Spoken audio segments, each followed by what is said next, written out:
Bonjour et bienvenue, voici notre tour d'horizon économique, géopolitique et boursier. Nous sommes le jeudi 28 février.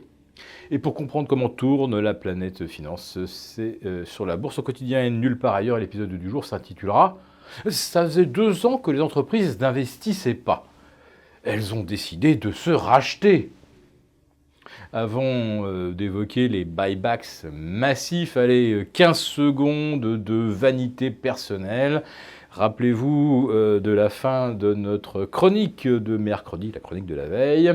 Je vous disais tout ça pour rien. Et effectivement, le sommet entre Donald Trump et Kim Jong-un a tourné court, réunion brutalement interrompue cette nuit.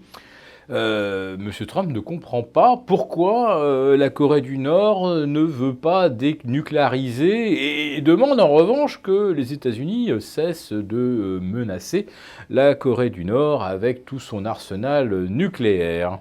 Bon, on savait d'avance que la Corée du Nord n'allait jamais renoncer à sa force de frappe nucléaire.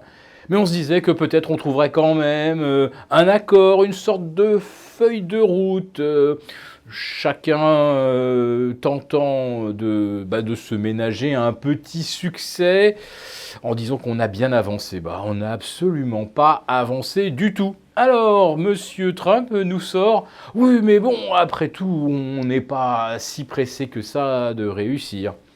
Alors, vous connaissez le processus habituel, on commence par se lancer dans quelque chose de foireux, ça foire, mais après on a l'excuse de « Oh, mais faut laisser un petit peu de temps au temps, on ne peut pas tirer tout de suite des conclusions que les choses vont nécessairement mal tourner ».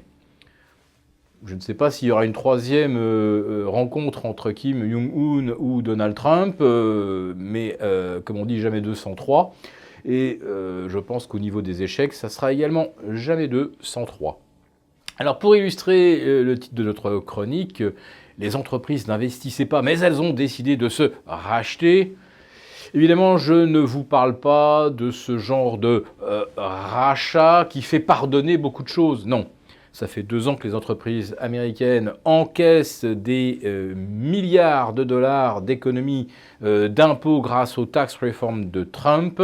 Et tout cet argent-là, au lieu de l'investir, eh bien, elles s'en servent pour racheter leurs propres titres dans des quantités historiquement astronomiques, records, à tel point qu'on a atteint pratiquement 850 milliards en 2018 et qu'on pourrait peut-être renouveler l'exploit en 2019. Alors c'est pas tout à fait sûr, mais même si c'était quelque chose comme 820 ou 840 milliards de dollars, ça serait quand même 70 milliards de rachats en moyenne par mois.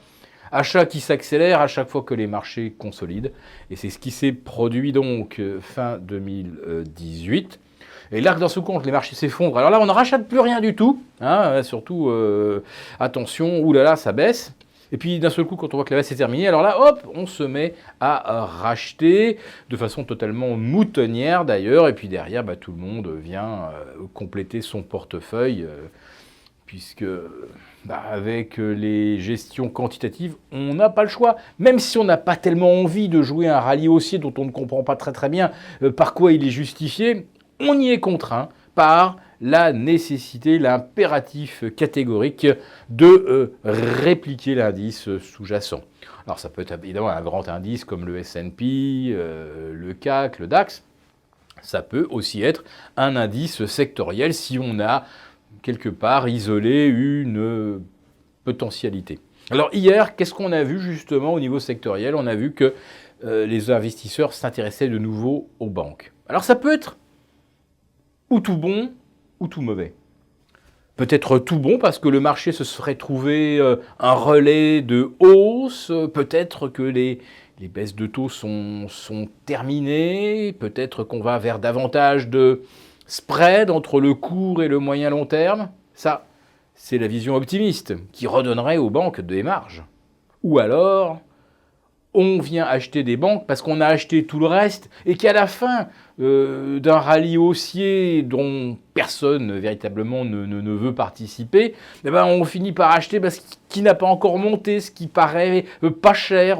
On achète vraiment le troisième choix quelque part. Hein. Alors, je ne dis pas que les banques sont du troisième choix, je dis simplement c'est la troisième phase. Au départ, on achète les valeurs qu'on pense brader.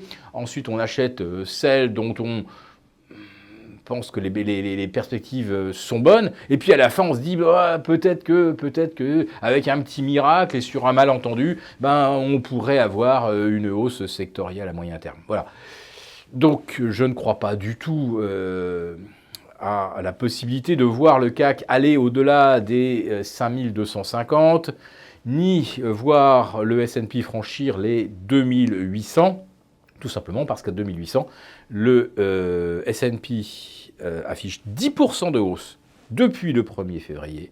Et surtout, aligne sa plus longue série haussière au-delà de sa moyenne mobile à 10 jours.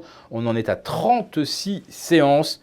Pour retrouver une série aussi longue, il faut remonter alors à mars 2009 et sinon à 1971.